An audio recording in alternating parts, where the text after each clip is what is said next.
Shalom, selamat pagi. Sate pagi hari ini bertemakan Tuhan benci perceraian.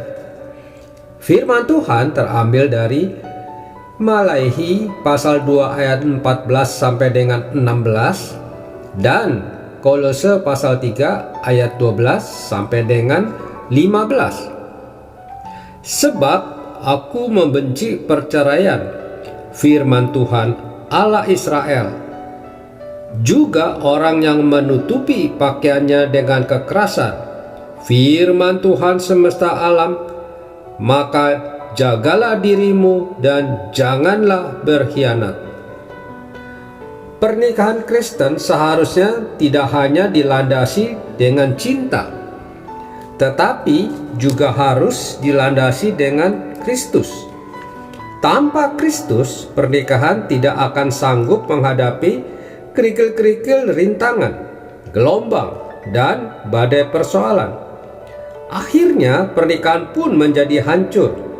Kehancur inilah yang sama sekali tidak diinginkan Tuhan, karena bukan untuk itu Ia menciptakan lembaga pernikahan. Tuhan Yesus pernah berkata, "Karena ketegaran hatimu, Musa mengizinkan kamu menceraikan istrimu, tetapi sejak semula tidaklah demikian." Matius pasal 19 ayat 8. Ketegaran hati di sini yang dalam kata Yunaninya sklerokardia diartikan sebagai kemiskinan wawasan spiritual yang sering kita sebut dengan miskin rohani. Karena miskin rohani, maka suami atau istri tidak bisa saling sabar, tidak saling menghormati, sulit mengampuni dan melupakan kesalahan, tidak mau introspeksi, dan lain sebagainya. Akhirnya muncullah ide perceraian. Karena itulah sangat penting sekali membangun mezbah Tuhan di dalam pernikahan. Suami istri harus mengundang Kristus untuk memimpin pernikahan mereka, selalu haus untuk mengenal kebenarannya, dan mau merendahkan diri untuk dibentuk oleh firman-Nya. Masalah sudah pasti dihadapi dalam semua pernikahan, karena pernikahan bukan hanya tempat yang indah bagi dua insan menjalin kasih, tetapi juga merupakan tempat pembentukan dan pendewasaan bagi keduanya untuk menjadi lebih baik, yang tidak jarang menimbulkan gesekan. Namun, bila Kristus yang memimpin pernikahan kita, tidak akan ada masalah yang berujung dengan perceraian. Karena hikmat dan kasih Kristus menuntun kita dan memberikan solusi atas semua permasalahan rumah tangga kita, yang menjadi masalah utama justru saat kita dan pasangan kita telah kehilangan kasih Kristus. Mungkin saat ini kita kehilangan harapan untuk tetap mempertahankan pernikahan kita. Mari sempatkan bertanya pada diri sendiri, adakah Kristus di hidup kita saat ini?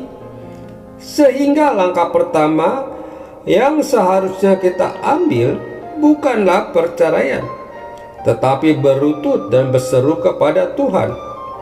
Undang Kristus hadir di dalam hati kita, minta Ia berkuasa atas rumah tangga kita. Percayalah bahwa Ia sanggup memulihkan pernikahan kita, sehancur apapun itu, karena itu pun adalah kerinduannya. Selanjutnya, izinkan Tuhan membentuk hati dan karakter kita terlebih dahulu sebelum kita memintanya untuk mengubah pasangan kita. Berhenti melihat selumbar di mata pasangan kita, dan singkirkanlah balok di mata kita. Ingat, tidak ada manusia yang sempurna. Sekecil apapun itu, pasti ada sumbangsi kita atas permasalahan yang terjadi. Jadi, jangan melulu merasa menjadi korban. Lebih baik introspeksi. Berhenti juga mengungkit-ungkit kesalahan pasangan. Sebenar apapun alasan kita, tidak lantas membuat kita benar di hadapan Tuhan, karena kita sendiri menyimpan kenajisan di dalam hati. Jangan menyerah, teruslah berdoa, harapkan mujizatnya, dan teruslah benahi diri. Amin. Mari kita berdoa. Bapa Surgawi, mampukan aku mempertahankan keutuhan pernikahanku.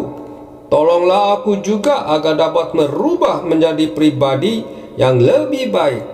Di dalam nama Tuhan Yesus aku berdoa. Amin. Sebab tangan Tuhan